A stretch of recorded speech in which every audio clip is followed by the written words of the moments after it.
Imagine, amidst the candlelight of a silver wedding anniversary celebration, you suddenly discover your partner's betrayal. What would you do? This story takes you on an emotional whirlwind, witnessing how the protagonist finds the courage to be reborn in the darkest of moments. Want to know what happens next? Be sure to follow our channel for more. It was only our 23rd anniversary, but I had hoped for something unique. Unfortunately, a last-minute business conference threw a wrench in the plans. I prepared for 3 days in Baltimore and had a quick bite before departing. Vanessa, I pledged to make it up to you. Roberts demanded that I attend the lecture. I went over the agenda and saw nothing particularly significant, but he is the boss. Don't worry about it, Ethan. Hug it even when we go to Europe on the 25th. We can go somewhere lovely this weekend when you come back. Vanessa and I had been married since college and have 2 kids, Olivia and Sophia, who are also attending college. I'd been with Bowman's International for about 10 years and was doing well. I worked long hours and traveled frequently. Vanessa didn't appear to bother and found methods to keep herself occupied while I was away. Our marriage was good and our physical relationship was fine. Aside from my hard work schedule, everything seemed normal in my life. We socialized on occasion, usually at company functions, but also with acquaintances from the neighborhood. The girls were both pretty independent, relying mainly on us for tuition and occasional spending money. Both worked on campus. Vanessa and I met, started dating, and marriage came naturally. There was no whirlwind romance or storybook scenes, simply a straightforward evolution that may appear dull to some. Vanessa was pretty attractive, although I was of average appearance. I was a full head taller than Vanessa, and she frequently bought heels to compensate. We went out together. Her rich brown hair was beginning to show a few gray streaks, lending her a sophisticated appearance. She exercised approximately 3 times a week to maintain her weight, and she was clearly a beautiful woman that any man would be delighted to have by his side. I'll phone you once I'm situated in and tell you the room number. We'll most likely be busy throughout the day and evening. They have several late scheduled activities. If this carries on for too long, I will not call tonight. I told Vanessa not to worry about Ethan. I have plenty to keep me busy. The girls dropped over some clothes over the weekend, and the new book club edition arrived Tuesday. Don't worry about me. I will see you on Friday evening. Vanessa calmed me, and after a quick kiss, I drove to Baltimore, taking back roads for the 3-hour journey. I loathed the highway, and the meeting starts after lunch. I had plenty of time to settle in. I called Vanessa to tell her I had arrived safely. The annoying part was that nothing new was presented. I had read the agenda beforehand, but I still expected more. I couldn't understand why they had sent me to a conference that seemed unnecessary. I was really upset by the end of the afternoon session when they announced that we were all going out for a special celebration dinner at Ruth's Chris Steakhouse. Despite the fact that Baltimore has 2 locations, they chose to transport us to the Philadelphia branch where we had a corporate account. As we arrived in Philly, the rain poured down. They had set up 2 special tables for our group in a private conference area. Given the fees they charge, I'm sure they didn't want a rowdy crowd to bother the paying clients. After we had all placed our orders, I excused myself to use the men's restroom. The lighting in the restaurant was dark, but I could see my wife Vanessa sitting at a private table with Alexander Roberts. She was immaculately dressed as if she had been to the salon. Vanessa only does that on unusual occasions, perhaps 2 or 3 times per year. Then it struck me tonight was particularly memorable because it was our wedding anniversary. As I stood across the room, everything became evident. I now realized why I was continually taking overnight business trips and attending seminars. I had no clue Vanessa and Alexander Roberts were so close, especially since he was married. We had never mingled with Alexander and his wife, and I had no idea when or how they got together. It didn't matter anymore. It seems that our journey to Europe would never happen. The restaurant emanated luxury, and I didn't want to disrupt anyone's lunch, so I went for discretion. I moved to the corner of the room near the restroom hallway, which gave me a view of both Vanessa and the conference room. Given the circumstances, I expected Vanessa to shut her cell phone, but she did not. "Hi, this is Ethan." I tried the house phone but received no answer. Vanessa attempted to use her cell phone discreetly, a difficult effort in such a crowded and elegant restaurant. "Sorry, Ethan, I'm in the basement and missed the call. I assumed you were not going to call. What's up?" Alexander, his expression soured as Vanessa tried to keep her voice low. "I just wanted to let you know I'm on my way home. The conference concluded early. I should get there in about an hour. See you shortly. What? Hold on a minute, Ethan, the washer is acting up. Vanessa hastily covered the phone with one hand when she was speaking with Alexander. Ethan, where are you? I believe you know the answer to it. You look stunning in the black dress. It complements the pearls I bought you for Christmas last year. Don't bother returning home tonight. I'll be moving out tomorrow. Oh, and happy anniversary. Ethan, please, we need to talk. That phrase is always said to be the dumbest thing a lady caught cheating can say. However, they always stated the rain was pouring down when I left the restaurant. My automobile was in Baltimore, which left me stuck in Philadelphia. I started going towards downtown and was wet within minutes, yet I didn't mind. My phone repeatedly rang, but I ignored it. Eventually, I turned it off to save battery. Missing out on the free Ruth's Chris steak supper felt like a letdown until I discovered a cheesesteak shop. I was feeling low, but the cheesesteak sandwich was the finest I'd ever had. Renting a car and driving home would have been the simple option, but I didn't want to go home. Home was pleasant, and I had all of my stuff, but no matter how hard I tried, I couldn't convince myself that going there was important. The nearest bar was only a short walk from the steak shop. After 6 drafts, I was ready for bed. I awoke in a seedy motel room, probably hired by the hour. My suit was destroyed by the previous night's weather. The bus station was located 3 blocks distant. I bought a razor and shaving cream from a vending machine, and after a few minutes I looked relatively respectable. A pair of chinos with a polo shirt cost me less than $120 at a neighboring store. I gave my suit and white shirt to Goodwill. By that point, the banks had opened. Although I do not live in Philadelphia, most of the institutions and businesses I work with have offices or headquarters there. I quickly canceled my checking and savings accounts, including withdrawing monies from my daughter's education fund. When I told the mortgage department of my desire to cancel my house loan, they were surprised. They couldn't comprehend why, with over $660,000 in equity, there was no need for foreclosure. Nonetheless, they eventually agreed it was a good deal for them and let me sign the release documents. But they insisted on my wife's signature as well. Smirking, I told them it was their problem. I also terminated my bank credit card after paying off the balance. Fortunately, I had a large sum in my total life insurance coverage. The corporation agreed to mail the payments to my sister in Savannah. Fidelity Mutual Funds also agreed to mail the checks from my closed account. My cell phone battery died, but a lovely secretary offered me her phone so I could call work. My department head at work was upset by my sudden departure. Despite his counteroffers to retain me, he kindly inquired as to the cause for my hasty choice. He was not pleased to learn that Alexander Roberts had been keeping them occupied in order to pursue my wife. Before being sent to the personnel office, I indicated that it was a done deal that required no further action. He told me that Roberts would face the consequences.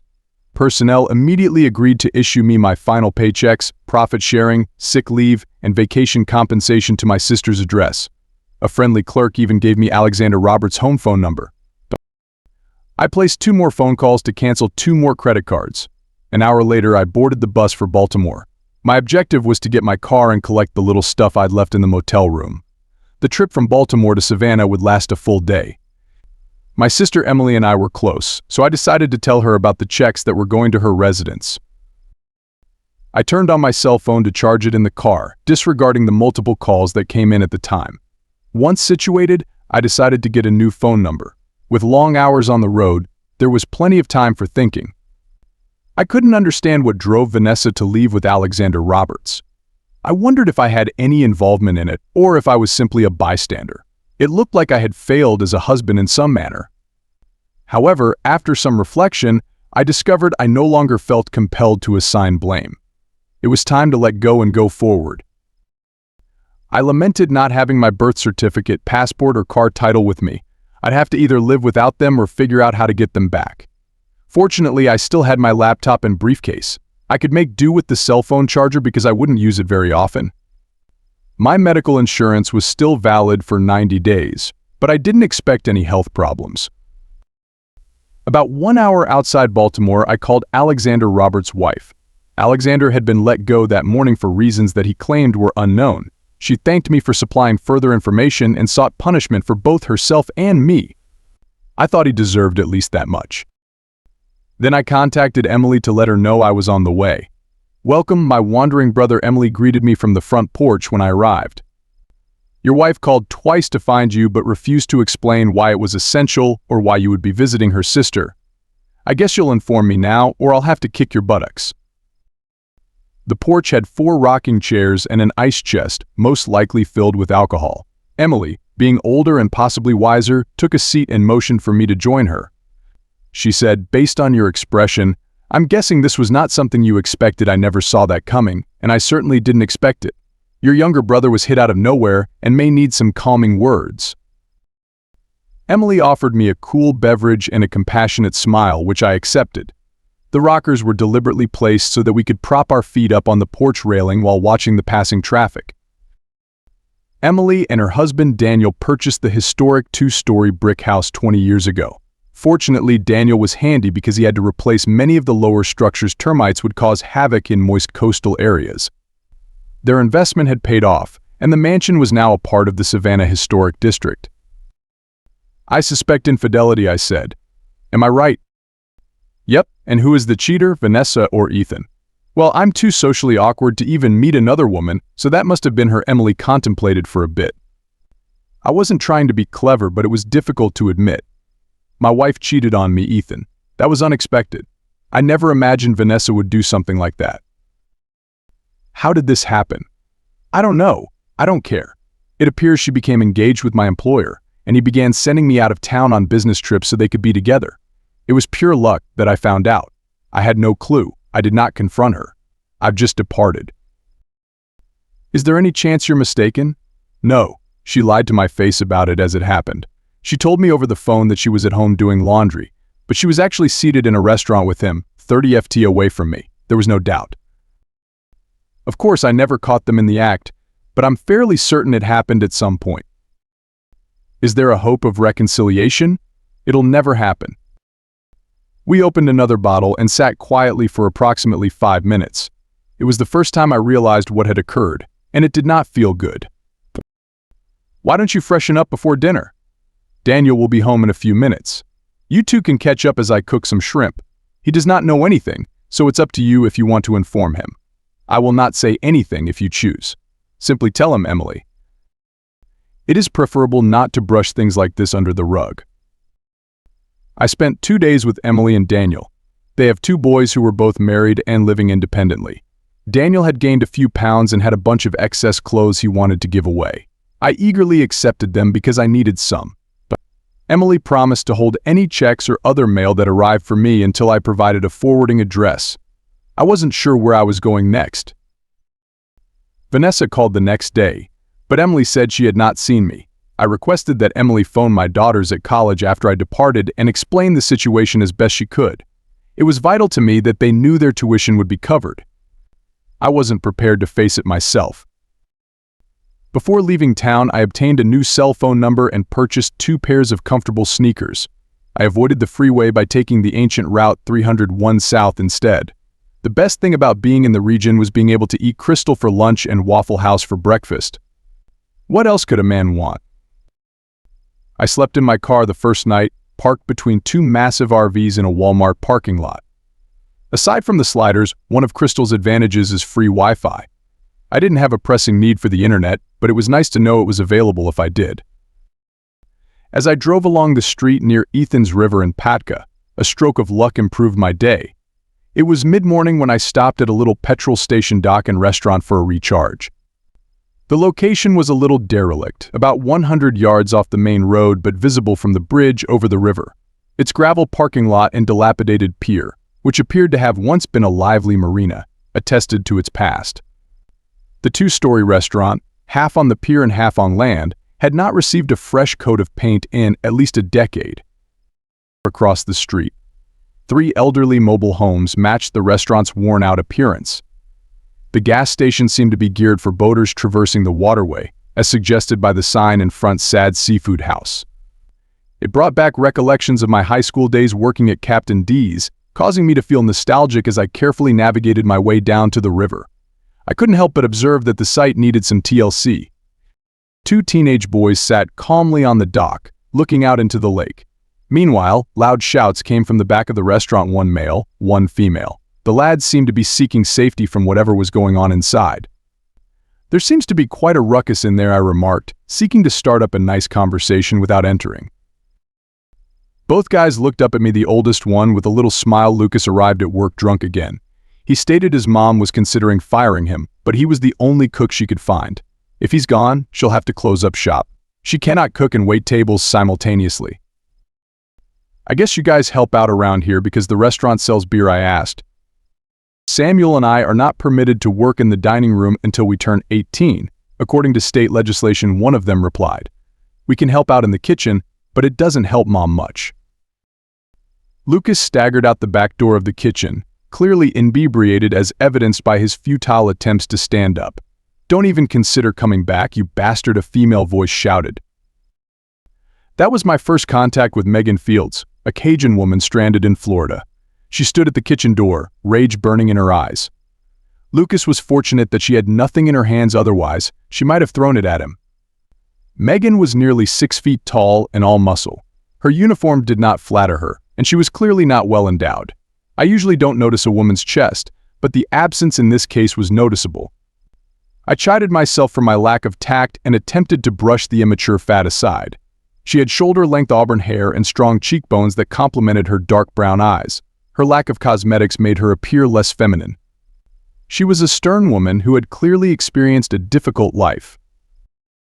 She stood with her fists on her hips as Lucas staggered away across the parking lot. "What the hell are you staring at?" She sounded as angry at me as she had with Lucas. "My name is Ethan Turner. I was searching for a job. I don't know what drove me to say it.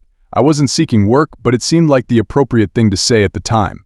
Something about the entire encounter made the two youngsters laugh uncontrollably. "Samuel, Charles, get inside and start preparing for lunch. There is nothing funny about this, and I don't like your attitude," the woman with the severe voice, who I've come to know as Megan, the Wicked Witch of the South, said. As the boys hurried indoors, she returned her focus to me. "What's your name? Do you have any restaurant experience?" "I have 2 years of experience at Captain's, primarily in food preparation and cooking. I'm not a great cook, but I can manage myself in the kitchen," I responded, curiously lured to this game while knowing it would wear thin quickly. Nonetheless, her passion captivated me, drawing my attention like a moth to a flame. My first day as a cook at Sadie's Catfish House went relatively nicely. I made a couple of mistakes with orders, but nothing too serious. The boys were helpful, walking me through regular processes and locating supplies. It was primarily a routine of breading and frying, but I was more used to batter-fried fish. The procedure was comparable enough, though the major challenge was cleaning the fryers after the noon rush. Despite the fact that they had a reasonably basic oil filter mechanism, I doubted they had been cleaned in the previous year. It was still messy labor. Megan and I spent the afternoon getting ready for dinner service. She gave me a crash course in making coleslaw her way and went over the menu to answer any questions I had. Catfish dominated the menu, even though it had not been explicitly mentioned. She seemed to believe I was there to stay, which both flattered and interested me. I found myself with plenty of free time and welcomed the challenge. After we finished cleaning up in the evening, Megan offered me a cold long neck, and we sat down to talk. "If I forget, I'd like to thank you for your assistance today," I said. "I greatly appreciate your service." "Not an issue for $120 per hour on game. You can get almost anything," she replied. Hold up. Where did the $120 amount originate from?" I asked. "I'm just trying to gauge how appreciative you are," she said. "Lucas gets $6 per hour. I do not have to, and I cannot afford to pay the minimal salary. I can turn it up a little, but don't be greedy." "6 is good, Mrs. Fields," I said. "My main concern is a place to stay. The sons and I reside in a trailer across the street. Nicole, the owner, resides in the large one. I rented the restaurant from her. Her son Mark runs the petrol station and lives in the third trailer. There's a storage space upstairs, but it's empty. You can use the restaurant's restroom, and I'll let you shower in the trailer. How much do these lavish accommodations cost?" "What about free overtime?" I asked. "I pay you for 40 hours per week, and anything beyond that is free," she replied. "Are you open every day?" I inquired. "I closed on Mondays. Today is my day at the beauty spa," she said. I thought her sense of humor complemented her personality. How could I not like this woman? The first night in the storage room was hard. It was dusty and dirty with a hard floor, but it was preferable to sleeping in the Subaru. The nice thing was that I had a fully equipped kitchen to prepare breakfast. After a week, I had settled in quite well. I called Emily and gave her the address. She had a few pieces of mail to send down, hopefully containing some checks.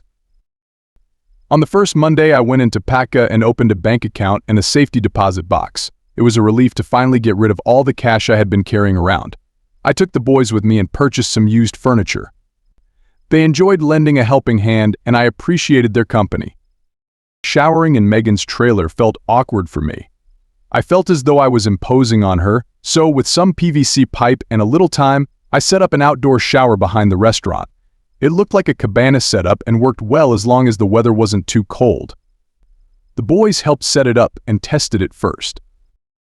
Megan's husband was killed in an offshore drilling raid 8 years ago during a hurricane. She received insurance money from the incident and used it to open the restaurant. Michael and she got along reasonably well. Samuel and Charles spent a lot of time with me, possibly searching for a father figure. My interactions with their mother remained strictly professional. I had different thoughts about her at times, but I didn't want to jeopardize something good. It was time to catch up with my daughters. Fortunately, they were both at Penn State, so I only had to call Sophia. Once I could tell she was the one answering the phone, I said, "Hey, it's Dad. I just wanted to catch up with you guys. Is Olivia around?" "Olivia is in class," she replied. "We were waiting for your call. Mom's been acting strangely. Olivia and I need to hear your perspective. What's happening?" "Sorry for the confusion, kiddo," I said. "So, what is Mom's explanation?" "She said she planned a romantic anniversary dinner for you two at a steakhouse. Your boss helped, but when you arrived, you saw them together and freaked out. Mom didn't get a chance to explain. She seemed very upset," Sophia explained. "That's quite the story. But it's only that a story. Your mom had no idea I would be there. She was surprised when I showed up. I called her from inside the restaurant before she realized I was there. She said she was at home doing laundry when she noticed me. She went into a panic. It was not a surprise party. Your mom had no clue I would be there. She was caught red-handed and is now rushing to cover it up."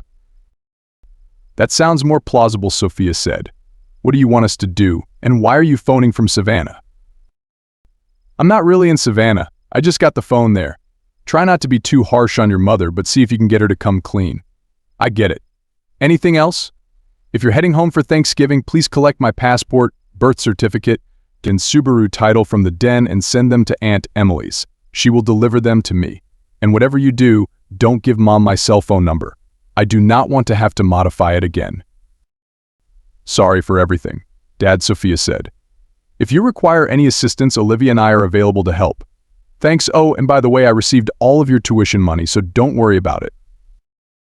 I felt relieved because that was taken care of, although I hated having to tell Sophia about her mother.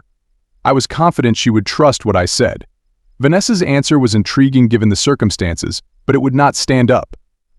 I was fascinated about the affair, but the misery it would create was not worth it.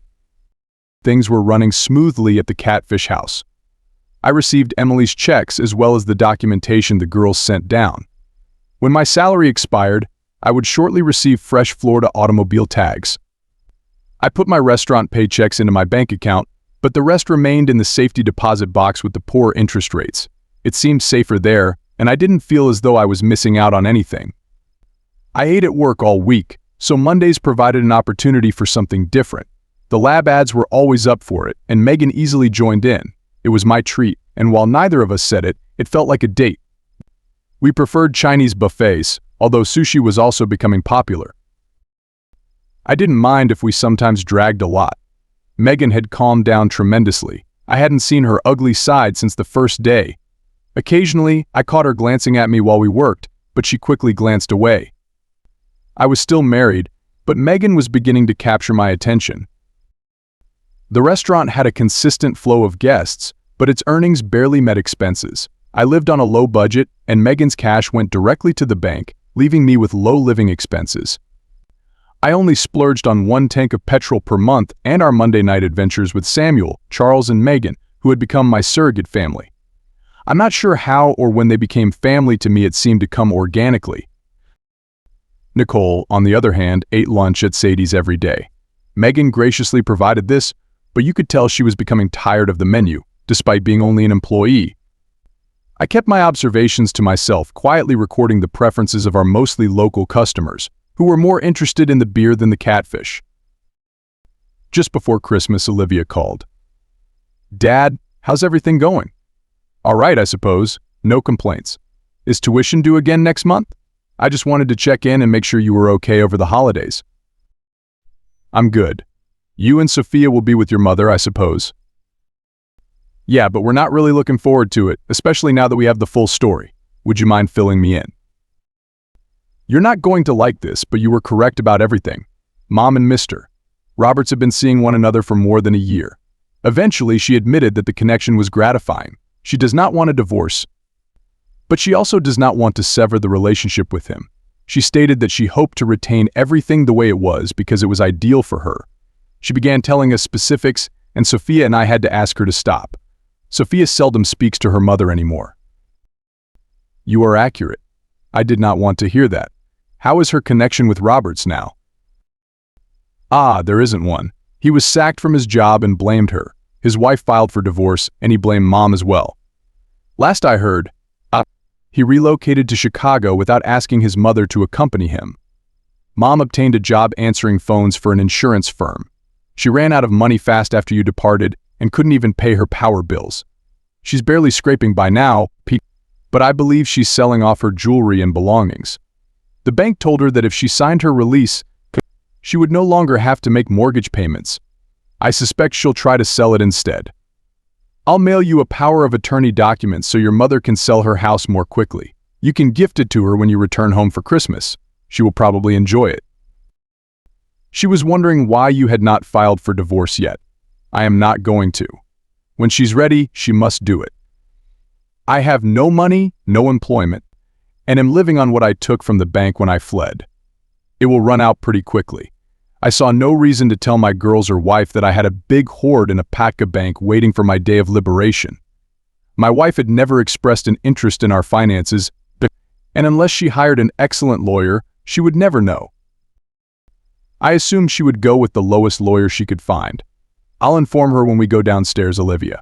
I apologize for not getting anything for you and the ladies this holiday season. I will make it up to you, promise. After the new year, simply let us know where you are, and we will come see you around spring break. You can make it up to us then. This is a deal. Have a great Christmas." I've been using Megan's shower for about a month now. She was always able to find something else to do while I was there, so there was no room for anything inappropriate. Northern Florida is cold, so I had to rely on her facilities for a few months. I'd gotten to the point where I wouldn't mind a bit of inappropriate behavior from her, but I wasn't slick enough to orchestrate it. I was concerned that if I did something wrong, she would be upset.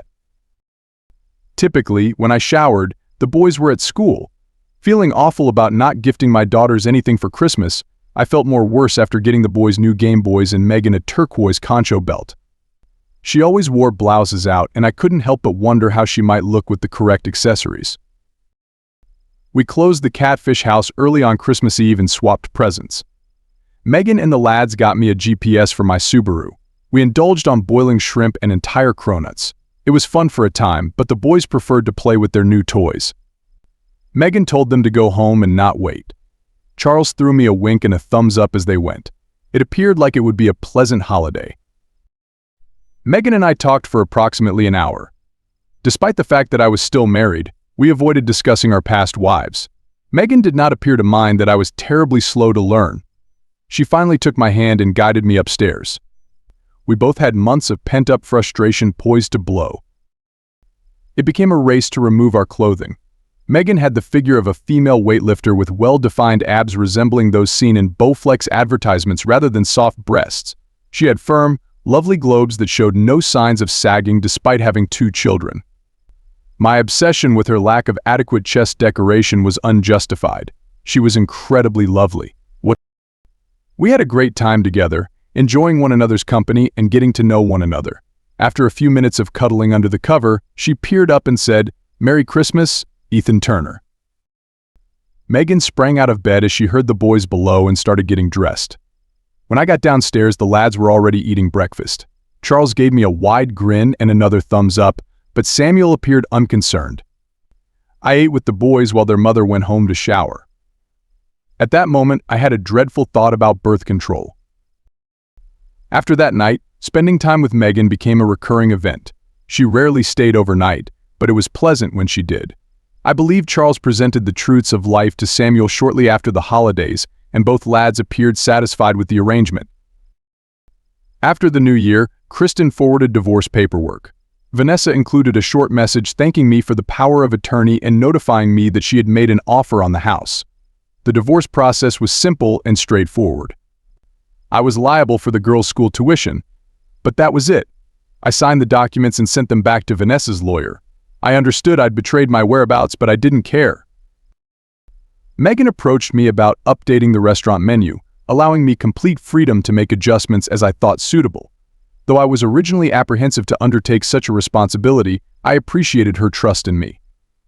Our seafood wholesaler was quite happy to include frozen white fish pieces in our catfish supply. Charles was excited about learning how to prepare fish and chips, albeit the American version of the British classic. Megan and I handled everything during the school year with ease, including the sluggish but consistent business. However, we did not anticipate the repercussions of increased weekend business. I persuaded the boys to help with painting, and my expectations weren't very great, so I was satisfied with whatever they accomplished, while Megan handled the entire operation. She seemed to want me to play a larger part in its operation. Initially, I merely gave ideas, but she appeared relieved when I made decisions without consulting her. She never questioned or complained about my decisions. Running a business like this was not my original intention, but it seemed like it was becoming my destiny. I hope this does not seem too profound. Mark caught the entrepreneurial bug and even upgraded the gas station. A call to his distributor resulted in gleaming new signs and credit card accepting pumps. After cleaning up, a salesman persuaded him to build racks selling various tourist items, all at no expense to Mark, who received a percentage of each sale. It improved the station's appearance, making it look less like a decrepit facility. Charles celebrated his 16th birthday by getting his learner's permit, and I truly enjoyed teaching him how to drive. Megan seemed relieved that she did not have to take up the assignment.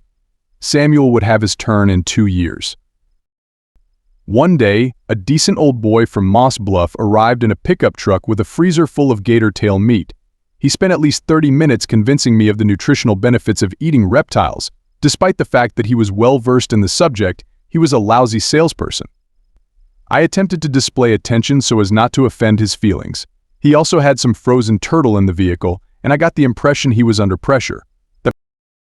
When he made a wise decision, I said, "I'll leave you with 10 lb of gator tail and 10 lb of turtle to try for free. I'll be back in a week to see how things progress. Would that be good with you, sir?" He took me completely off guard. I was feeling confident until he smacked me with a vocalist. Sure, I'd be happy to test that. Are there any preparatory suggestions? Most people like to load it with bread and fry it, he replied. If I decide I like it, how much will it cost me? He reached into the vehicle and handed me a green sheet of paper including prices, phone numbers, and state permit numbers for selling gator and snapping turtle meat, depending on the portion sizes I served. I said, "Thank you, Mr. Allen. I'd gladly give it a shot. See you in a week." His name, phone number, and address were on the top of the sheet. The fish and chips menu item was popular at first, but it was only available in the nights when Charles was on duty. It quickly became a full-day alternative by the end of the week. The gator and turtle were completely sold out, prompting a call to Frank Allen for more. The most popular dish was a combo platter of gator, turtle, and catfish. Business was growing quicker than anticipated. Megan and I were normally in charge of dishwashing after meals, but with the surge in clients, we ran out of clean dishes. That is when we recruited Hector. Hector did not speak much English, but he was good at washing dishes and never complained. He commuted to the restaurant on his bicycle every day and worked both the noon and supper shifts. We have no notion where he lives. When Frank Allen delivered the gator and turtle the next Saturday, he had a young girl with him. Charles excitedly aided in bringing the packages of frozen meat from the truck, barely taking his eyes off the girl, resulting in a funny slip. She appeared to be around Charles's age, perhaps a little older. Megan seemed delighted by the sight, and they all ate supper that night. We all liked teasing Charles about it. February came to an unexpected end. Megan returned to the kitchen just as I was turning on the frying surf. "Ethan, you have a visitor," Megan announced, her tone completely neutral. I couldn't detect any emotion from her, no enjoyment, sadness, or concern. With a resigned exhale, I strolled into the dining room to see Vanessa for the first time in months. She appeared as gorgeous as ever. Her hair and makeup were impeccable, and her clothing highlighted her physique. Megan remained behind in the kitchen. "Hello, Ethan," Vanessa greeted me. "You're not easy to find. Looking great." "You both," I replied. "I didn't expect to see you. Do you have a specific reason for your visit?" I could sense her uneasiness as she chewed on her lip and shifted her weight. "I just wanted to hand you the official divorce decree. It got through faster than intended, and I assumed you wanted it." She handed me a folded sheet, which I did not care to open. The house had been sold and finalized, so I presented a check for half the revenues. It cost only $23,000. I hadn't realized the realtor's commission would be so hefty. She gave me a cashier's check with my name on it. I took it and signed it. When I handed it back, she glanced at me quizzically. "I don't need the money, Vanessa. Keep it. It will help you get started." "Just curious, what are your plans?" I asked. "I have sold everything except my clothing. I'm on my way to stay with my sister in Dallas. She has a job set up for me at the same location. The girls have agreed to come down and visit next summer. I hope things work out for you. Do you have any questions or anything you'd like to discuss before I leave?" "No, not really. I'm good. I don't need to know any more than I do already. In fact, having you here is more than I can take. Thank you for dropping off the paperwork. Excuse me now. I need to get back to work. The lunchtime crowd will arrive soon."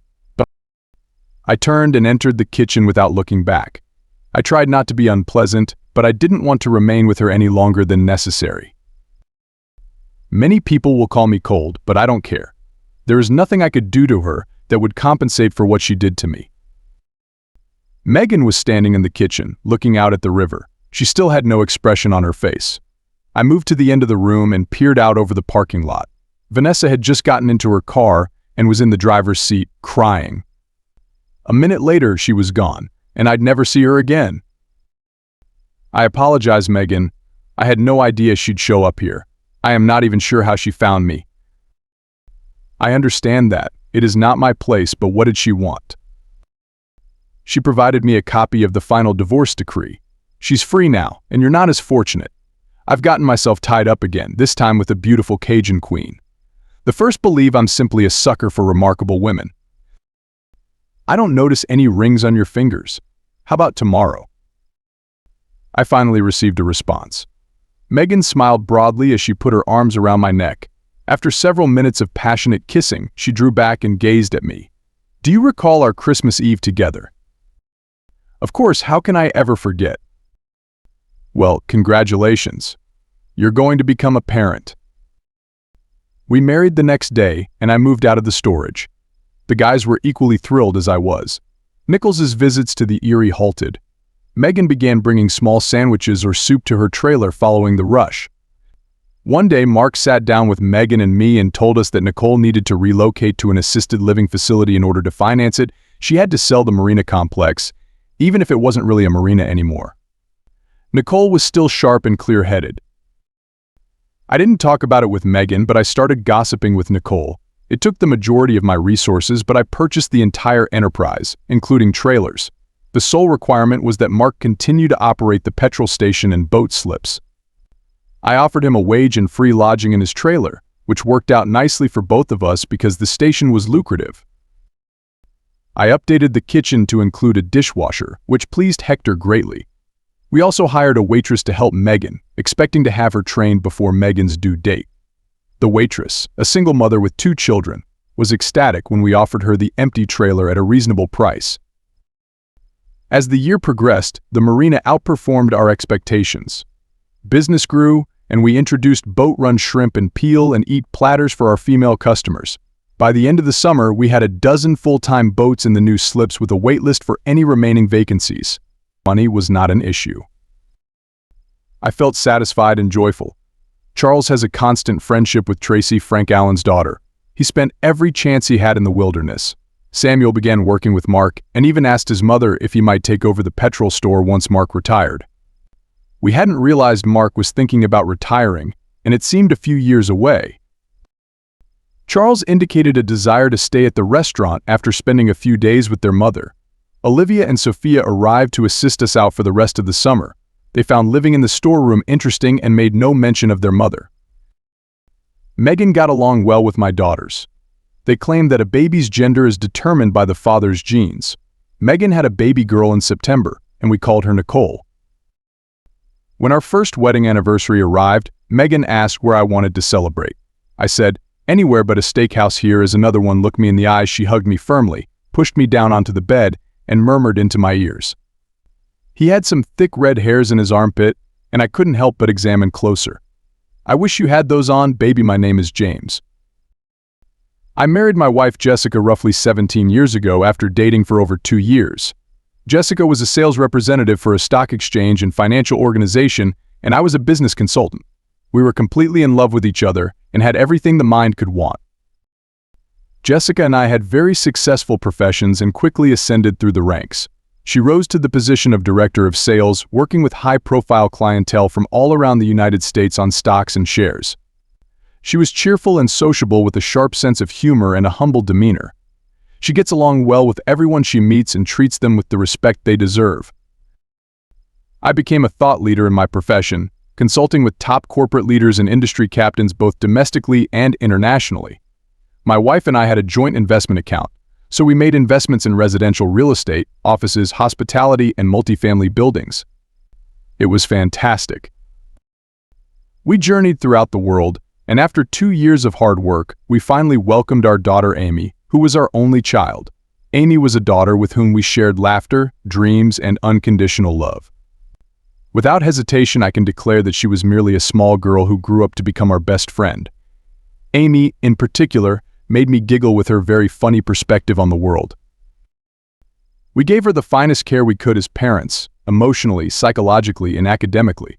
She developed into a daring, adventurous, courageous, and creative girl throughout primary school. She led her class and won numerous awards at school events. Of course, we were really proud of her. 2 years later, something horrific happened at Jessica's employment. Their CEO was implicated in a major financial scandal and fraud with an Arabian-owned corporation situated in Switzerland. The majority of their clients and investors canceled their obligations, and they quickly went bankrupt. Long story short, Jessica lost her job. She was jobless for about a year before deciding to start a gasoline and petroleum wholesale business. As a newcomer, she struggled to break into the market at first. I looked into the situation and offered her the best advice I could as a business consultant, and the company eventually broke even. They did, in fact, buy petroleum goods directly from bulk stations and sell them to merchants such as gas stations, car parts stores, warehouses, supermarkets, manufacturers of servers, and natural gas retail distributors across town and beyond. She had an astute and nimble marketing manager named Mike who ran the firm and reported to her. Mike was a down-to-earth person who worked extremely hard. In less than 1 year, he contributed to the company's growth by acquiring many new customers and hiring a large number of staff. They also succeeded in opening 3 new store sites throughout town. Mike's remarkable abilities and accomplishments won Jessica over. She always looked forward to his updates and the new areas he was attempting to break into soon. They began to consider extending the business by opening branches in adjacent states.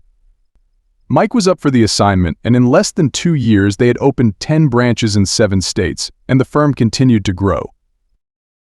Jessica would tell me how grateful she was to have Mike as her marketing executive, which made me happy as well. I have booked appointments with him on numerous times, and after we had a lengthy discussion, he would show me his business plans and drawings. My God, they were amazing. He was an extremely intelligent individual. Mike and Jessica were so close that she began to discuss our family concerns with him, which did not sit well with me, and I warned her about it. She resisted for a while, but not for long. She resumed, but this time in a more subtle way. It was almost as if we were seeking counsel from him on almost everything, including our daughter Amy. I told her that Mike is your marketing executive, not your guide, lecturer, or mentor. Furthermore, he has little to do with our family matters, including business decisions. She nodded pretentiously but didn't take it seriously. One gorgeous Saturday morning, I decided to spend some quality time with Jessica. Jessica suddenly stood up to recount what had happened to her the previous day, which was Friday. She continued, "While traveling back from our new branch in New Jersey, I had a flat tire and was alone. I stood useless for over 5 minutes.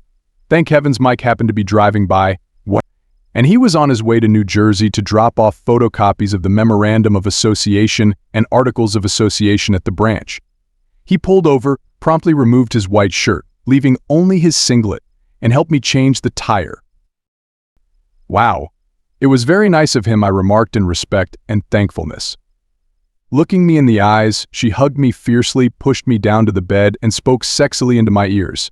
He had thick red hairs in his armpit, and I couldn't help but examine closer. "I wish you had those on, baby," she said.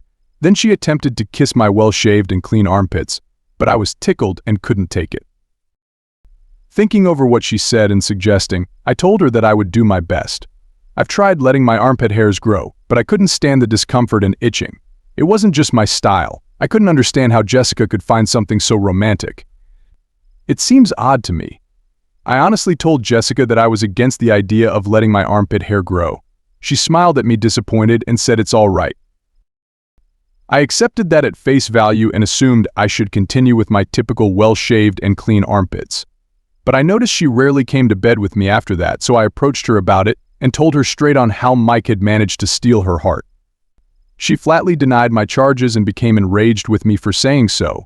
I promptly apologized to her and asked her to continue her normal responsibilities as a spouse. We had a hectic night, and I felt relieved and fulfilled, but it was short-lived as she began acting up again secretly. I gently made an appointment with Mike. I wanted him to feel safe and to tell me if Jessica had made any direct or indirect moves toward him. For a little while, all was quiet. He wondered why I should pose such a ridiculous question. Nicely, I reacted by telling him that I merely wanted to clear my doubts. Staring me in the face, he swore there was nothing like that between him and his boss. He went on to say that would be the last thing he would ever want to do. I was mortified but thanked him and begged him not to tell Jess about what we had discussed. We continued like this, Jessica denying me fun on numerous instances, yet complying on others whenever we were in bed. I noticed she would try to lick my empty, sweat-free armpit most of the time. She preferred that we had fun immediately after I returned from work, before having a shower. That seemed unusual to me, but I had no choice but to agree in such instances. I'd be exhausted and unable to accomplish anything. I'll watch her leave the bed with a sense of sadness and displeasure. That'll be it. I will probably have to wait another 5 to 8 weeks before she considers having fun with me again. So what happens in between those weeks? I'll end up frustrated, and she appears content and satisfied, and she refuses to budge even when I desperately want it.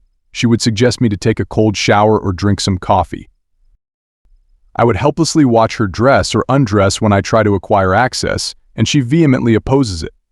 I considered snatching her by force, but I realized it would be insane to try to rape my own wife.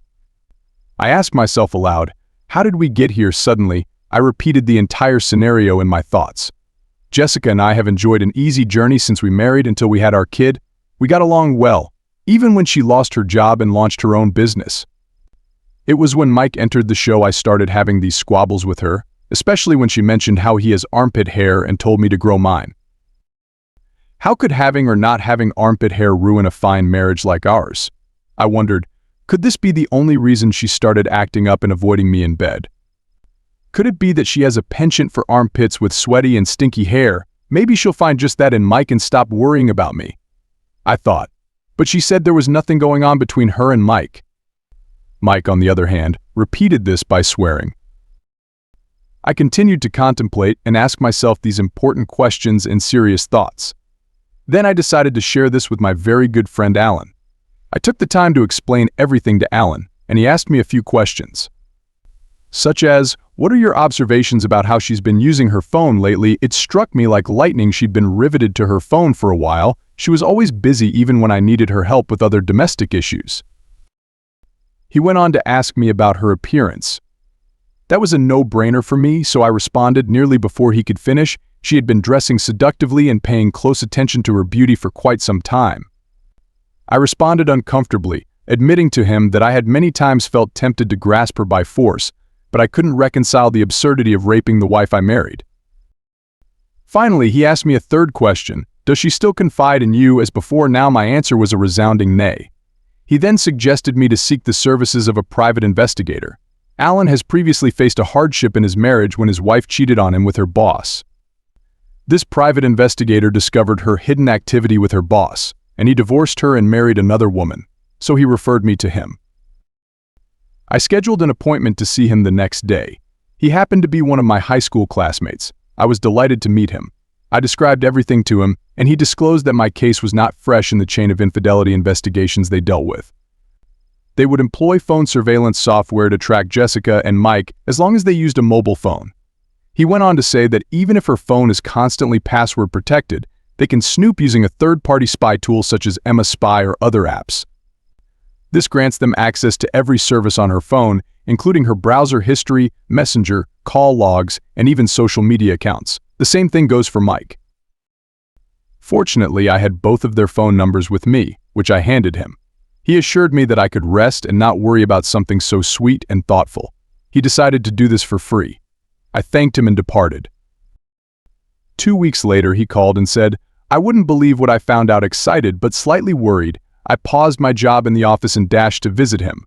I arrived at his workplace to a warm welcome. He asked me to take a seat without further ado, and he handed me screenshots of Jessica and Mike's phones. 2 texts on their messenger showed how satisfied they were after having fun the night before. Jessica was quite clear on how she spilled Mike's sweaty, hairy armpits, and she stated that she wouldn't mind doing it 1,000,000 times. Mike replied, "You're a freak." They contacted each other multiple times at unusual hours, and the calls continued for an extended period of time. When he showed me their text messages, I was astonished. It showed talks from up to a year ago, in which they booked meetings in numerous hotels inside the states where she had branches. When we reviewed her surfing history, we discovered a plethora of pornographic websites selling hairy armpit fetishism and other related products. Most crucially, we learned from their text exchanges that they planned to meet at a hotel in town the next day by 8 a.m. I became more nervous. My students encouraged me to calm down, Mr. Frederick. We'll track them down and you will capture them red-handed. We acted quickly and made our way to the motel. We reached an agreement with the manager and planned our next steps. After arriving the next morning, Jessica prepared breakfast for us, which I appreciated. I could see her sometimes slipping out of my sight to answer some calls she had been playing with on her phone since she awoke. I dressed ready for work, gave her a hug and a kiss, and then went. I went straight to Mr. Frederick's office and joined him in his automobile. We went to the motel. We arrived before 8 a.m. and sat at hidden corners, waiting to see what would happen next. Jessica arrived at 8 a.m. and swiftly checked into a suite. We quickly sighted Mike, entered, and proceeded directly on the second level to meet Jessica. We immediately spoke with the manager and received the suite number. We had already made arrangements with a waiter who would pretend to serve them some foreign wine. The plan was for us to closely follow him when he knocked, and any of them came to talk to him. He will let the tray he is holding fall from his hands, causing a minor scene. We'll gain time by swooping into the room and closing the doors behind us. It worked perfectly. We swooped down on them and discovered Jessica in her G-string bikini laying on the bed. A pack of condoms was on a stool beside the bed. "What are you doing here, Jessica?" I shouted at the top of my voice. She sprang out of bed, confused and terrified, and attempted to dress herself. I quickly went for Mike. "You must be an idiot," I muttered, kneeling on the floor. He replied, "I can explain, Mr. James." I clarified what I had said in wrath. "Please excuse me, please spare my life," he proceeded to beg. I landed 2 powerful blows on his chest and face. He slumped flat on the floor and gestured with his hands. "When I asked you about a possible affair with Jessica, I knelt beside him and demanded an answer. You swore on your life that there was nothing going on between you and her, is not it?" he responded, adding that this was his first time visiting a hotel with her. Hearing that enraged me, so I grabbed a hairdryer and banged it on his head, lifting him slightly off the floor. I hit him hard on the bed, causing him to scream and seek Jessica for assistance. Jessica approached me sobbing and trembling and attempted to touch me, but I yelled, "Don't touch me, Jessica. You fetishistic daughter of yours. You are a bigger liar and fraud than the devil himself. You favored these strange and clumsy-looking fellows over me. It is over." Hearing that, Jessica collapsed on the floor and begged me to forgive her. She stated she loved me so much and couldn't live without me. "Do not be dumb." I yelled at her, "Enough with your hide-and-seek games. I am going to let you go and bleed the sweaty, stinking armpits of all your lovers out there. You can leak as much as you want, not 1,000,000, but 1,000,000,000 times, 1,000,000,000,000 times. You can leak till your tongue wears down." "Please, James, I do not mean to hurt you," she replied. "I just try to satisfy my cravings. What an ugly and ungodly craving," I responded. "Now you have some leeway," I added. "No, James, please do not divorce me. I pledge to make up for it." "What are you making up for?" I replied and added. "If you believe I'll ever use my mouth to kiss your soiled and smelling lips, you must be insane and in desperate need of a therapist." She glanced to Mr. Frederick, who was silently watching and enjoying the situation. "Please help me talk to him, sir," she begged. He quickly responded, "I'm sorry, Jessica, but I can't help you." I went over to Mike, who was lying helplessly, wondering what I was going to do next. "You son of a first-class liar," I yelled fiercely as I hit him hard in the gut. He coughed and cried out, "It's entirely your fault, Jessica," he grumbled. "You forced me into this." "I apologize, Mike," she said, "but you said you liked it and had 2 previous affairs before we met." "Can you hear yourself talking, Jessica?" I asked. "How shameless you are." "Now you clean up after yourself," I said as I exited the room. She rushed up and grabbed me by the waist. Furious and agitated, I grabbed her hands and shoved her over to Mike before opening the door and leaving with Mr. Frederick. We thanked the manager and gave him some steins before driving away. Mr. Frederick recommended a very good lawyer with whom he has worked for many years. He told me that he would do justice in the situation. I got up in my car and drove directly to Amy's school. We enrolled her at an F1 boarding high school because we wanted the best for her. She was in 12th grade at the time. She was astonished to see me, but also relieved that I had come around. I bought her some chocolates and went to a quiet area near the dormitories to convey the news. I told her everything, and she was upset and bitter over what Jessica did. I told her about my next steps in filing for divorce. She implored me to give Jessica a second chance, but I told her that cheaters do not deserve second chances. They needed to be punished severely. I went on to tell her that divorcing Jessica would not remove her from her mother. It will not deprive her of the maternal love and care she needs under normal conditions. You have your mother to yourself. I assured her, I have been deprived of Wi-Fi married as a young man. Some has managed to take her from me. Perhaps not. I lowered my voice as I reconsidered. She gave herself up. I felt like crying as I finished conversing with Amy. She looked at me with teary eyes and said, "Dad, you need to be strong. Whatever the situation, I am on your side." She immediately dialed Jessica's number, and she picked up. "Mom," she spoke up, "why will you treat Dad this way after he has shown you and me so much love and care? I do not believe he deserves to be treated this way." With an irritated tone, she said, "Mom, I don't really know what to tell you right now." When I went home that evening, I discovered Jessica had moved into their family home. Good idea, I told myself. I spoke with the lawyer to whom Mr. Frederick referred me. I requested him to prepare the divorce paperwork and ordered that he clearly say the following. 1. I will not share with her any properties or enterprises I owned before we married. 2. 2 homes or enterprises that we created together will be split on a 70/30% basis. She made no direct financial contribution but instead provided her goodwill and emotional support as a wife. 3. Will not be shared with her. 4. I'll need alimony from both of them. 5. I will take custody of Amy, our daughter, but she will have complete and unrestricted access to her. Finally, I shall not share any of my money fortunes with her. In 2 days, the documents were ready. I realized that under these terms, she will only share 30% of the assets we amassed as a married couple, which made me really happy, and I signed my part right away. I decided to pay her a surprise visit at her family home. When I got there, she looked ragged and untidy. She immediately grew anxious. Her uncle, who had flown in from the Netherlands, was present with his wife and children. Her older brother had just arrived 2 hours before I arrived, and all of her sisters had gathered to see their uncle and their elderly father. That made me really happy. I immediately organized an emergency meeting. I acknowledged her father and uncle who were sitting exactly opposite me. I told them to take a good look at Jessica. I told them that I had been married to her for the previous 16 years, and I'd never seen her that unkempt. She appeared pale, and she suddenly began crying. Everyone was surprised because she had told them she had been ill for a while. I debunked the lie and told them what really happened. Everyone was shocked to their core. How could you do that? Jessica, her uncle, expressed his utter displeasure. Her sisters couldn't take the shame, and they walked out of the sitting room one by one.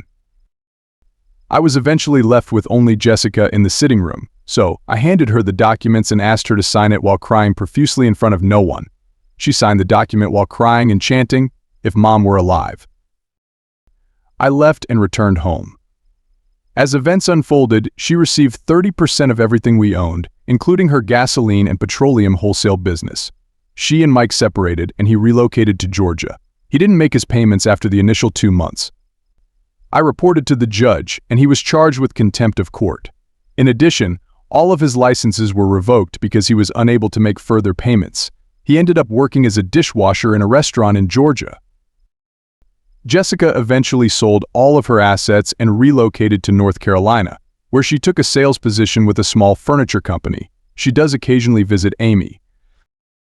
One day, I took the time to find out where Mike works. "How are you doing, buddy?" I greeted him mockingly. He looked at me and said, "Your voice sucks," I laughed, and he disappeared from view.